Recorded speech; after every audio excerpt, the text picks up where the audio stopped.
There is a plethora of tricks that contractors use to get your business so that you hire them, but they have tricks up their sleeve that they're going to use later on and start to slowly charge you more. I met a contractor one time. He told me, no matter who I hire, I always get 20% out of them. I always bid them low, but by the time it's done, I always get 20% more. And that was his strategy. That was what he did. That is where he went into the rehab with the mindset of, I'm going to bid it low and I'm going to get more from them later. So here's some tricks that contractors use to get more business from you, or to at least start business with you. They purposely forget to put items on the bid. So it's important that you have a scope of work that you've written down yourself on what you want done.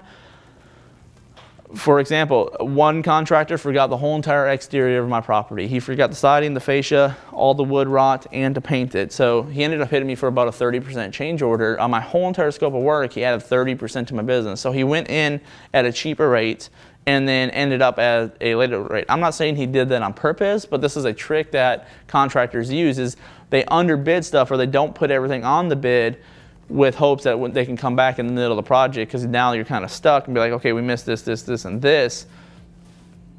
You know, here's your new bid. That's why it's important that you have a scope of work before you go into contract with somebody else, and make sure your scope of work and their scope of work actually align. If you're looking at their bid and you don't see something that you know you talked about, or you see something that you want to add, make sure you clear that up before you start. That way you know a better idea of how much your bid's actually going to cost, versus being blindsided by change orders and deviations from the scope of work. So another trick that contractors use to get your business is they will group a bunch of stuff into one category. A perfect example of this is a kitchen, okay? So what they'll do is they'll take the kitchen cabinets, the hardware, the lights, the plumbing, the flooring, the granite, and they put that all into one item, all into the kitchen.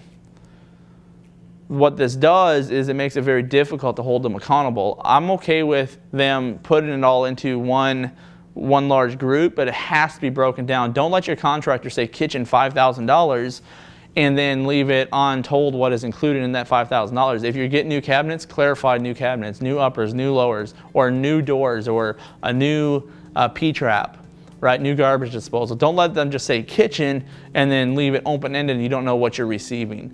I ran into this problem one time where someone quoted me out kitchen, and it did not include the granite, and it did not include my appliances. Well, I didn't know that until the end of the job, and it's very important that you clarify what you're getting before you go into a project.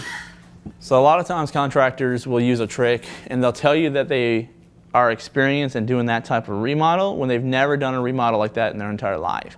So they'll say something like, and I don't know why they would do this, but oh yeah, you know, I've built new home builds before, but they've never actually built a new home. They may have been on a new home build crew, they may have framed out a couple stuff, or they may have what they think is enough knowledge to build a new home, but they've never actually done one. There again, if you're checking references, you should be able to verify that they've done something along the scope of work that you have, that you're trying to achieve. Now you have low-end remodels and you have high-end remodels. A lot of contractors will work on one or the other, or they're good at one or the other. They're not typically good at both.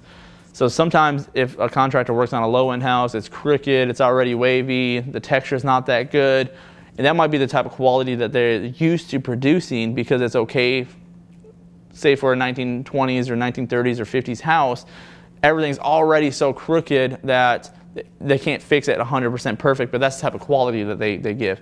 Versus another contractor who works on high-end houses, they might be really good at covering up doing crown molding or covering the baseboard portion so there's not a lot of gaps in the floor, or leveling out the floor, or making the texture look immaculate and perfect, or dropping can lights where they need to be.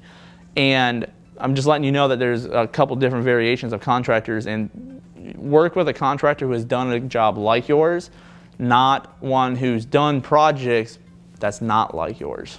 Sometimes contractors underbid the job completely.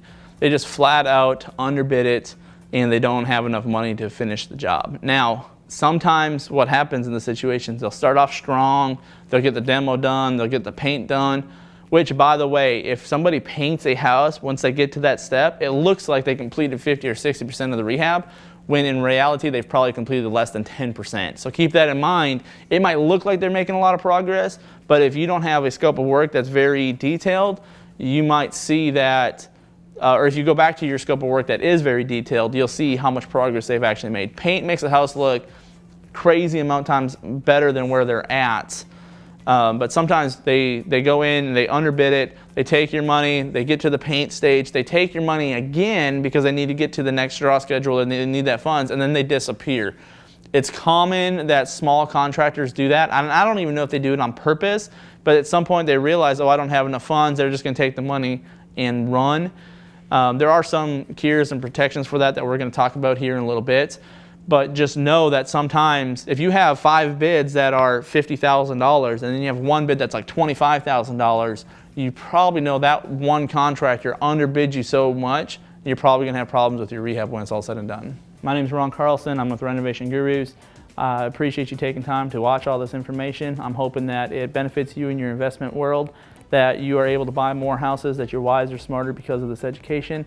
Propelio Academy has a lot more videos. Continue to watch them, continue to educate yourself. If for some reason you want to contact me or you want to contact somebody on my team, feel free to reach us at renovationgurus.com. You can also call our 855 number. It's 855-99-GURUS. Gurus translated as 48787. So it'll be 855-99-48787, or you can reach us at admin@renovationgurus.com. If you have questions, if you need a bid, feel free to reach out to us. Thank you for your time.